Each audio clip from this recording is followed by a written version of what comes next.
Oui, merci. Il y a un très grave événement qui s'est produit à l'Assemblée nationale tout à l'heure, que nous n'avons pas connu de mémoire ici dans cette Assemblée. Vous savez, il y a au moins 2 semaines maintenant que moi et Maître Isabelle Améganvi, on pilote le dossier de la nomination des 8 membres de la CENI devant revenir à l'opposition. Maître Isabelle ayant voyagé, moi et Maître Dobrousse avec le professeur Goguet, on a pris ce dossier. Nous avons appris ce matin par les bouches, ça ne nous a même pas été signalé par notre plateforme, qu'aujourd'hui, on allait faire une assemblée. Sur l'assemblée, ils ont mis près de 6 points.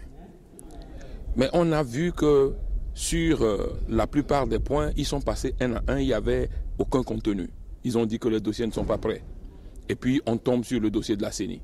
Donc, en fait, on a l'impression que c'est un traquenard qu'ils ont tendu pour faire une magouille au niveau de la nomination de la CENI. Quand nous avons commencé le sujet, ils nous ont demandé une suspension où nous nous sommes retrouvés en conclave, où nous avons reprécisé qu'avant de commencer ce processus-là, avec la nomination des 3, des extra-parlementaires et de la société civile, le président, nous nous sommes entendus que le pouvoir ni l'Assemblée nationale ne va s'immiscer dans la désignation des 5 devant revenir à la minorité parlementaire ou à l'opposition parlementaire. Donc c'est sur cette base que nous avons évolué. Alors, subitement, nous avons compris que dans leurs plusieurs réunions au niveau de UNIR, l'allure qu'ils ont prise, c'était de prendre notre liste de 4 que nous avons désignés. Ce n'est même pas à élire que nous avons désigné, ils doivent juste nommer, de prendre 4 dessus et de laisser un, de faire passer les 4 en les maintenant avec M. Romao de l'UFC à l'Assemblée nationale. Mais nous leur avons dit, ils ont dit qu'ils ne s'immisceront pas dans notre désignation. En coupant 4 sur 5, c'est une manière de s'immiscer. Qu'ils n'ont pas le droit de faire ça. En faisant ça, ils violent l'accord. Parce que l'accord que j'ai en main, que voici, donne mandat aux 2 partis, eux, en face, la coalition, et donc le pouvoir de désigner chacun ou de maintenir ces 8. L'accord ne donne mandat à aucune autre personne. À partir de ce moment, dès lors que nous avons désigné nos 8 et nos 5, donc qui doivent représenter les parlementaires, eux, l'Assemblée n'a qu'à faire passer la liste. L'Assemblée ne peut pas venir couper sur la liste. Nous avons fait toutes ces observations et nous avons constaté qu'ils ont voulu passer au vote. Ils ont voulu faire le coup de force que vous avez vécu à plusieurs reprises. Ils ont trouvé cette procédure-là de passer en coup de force. Alors, naturellement, les députés de l'opposition ne l'ont pas accepté. Et il s'est produit une vive querelle au niveau du Parlement. Toute l'Assemblée était en boule, tout le monde était debout, c'était unir contre l'opposition. Et effectivement, on a remarqué à travers ce qui s'est passé à l'Assemblée que le député de l'UFC qui est là ne se mêlait même pas de ce problème. Donc ça montre la réalité que c'est un problème. Pouvoir unir contre l'opposition. L'UFC n'a rien à voir. C'est un montage que le pouvoir a fait. Donc, à la suite des échauffourées verbales qu'il y a eu, etc., le président de l'Assemblée nationale s'est levé sans rien nous dire.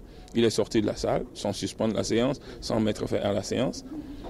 Et les députés UNIR sont restés là-bas pendant longtemps. Aujourd'hui, ils sont, en ce moment même où nous parlons, ils sont réunis en conclave pour définir leur stratégie. Mais nous aussi, on attend. On attend, on n'acceptera plus que ces genres de forfaitures se fassent sur nos têtes. C'est surtout, on n'est pas en mesure d'accepter qu'eux, ils viennent piétiner la mise en œuvre d'un accord. Un accord que le comité de suivi mis en place par les facilitateurs est venu nous imposer.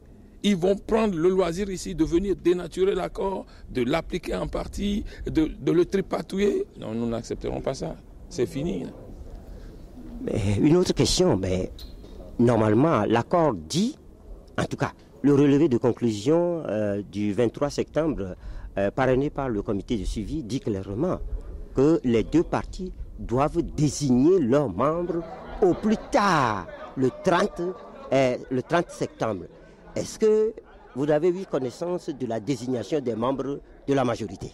Le relevé a dit que les 2 partis désignent ou maintiennent. Eux, ils ont dit qu'ils maintiennent leurs 8 membres. Il revient à nous de désigner les nôtres. Et nous avons désigné depuis le 30 septembre. La liste est là depuis le 30 septembre. Ils tournent autour parce qu'ils ont envie d'imposer un membre dans notre liste. Alors que, en tant que parti en présence, la synthèse que nous avons ici, la décision de la CEDEAO, nous donne le droit de désigner nos partis. Et la synthèse dit, donne librement le droit à chacune des partis de désigner. Il n'est pas question pour nous qu'ils viennent désigner parmi les nôtres ou qu'ils viennent couper notre liste, s'immiscer dans notre liste. Il n'en est pas question. On n'acceptera pas. Merci.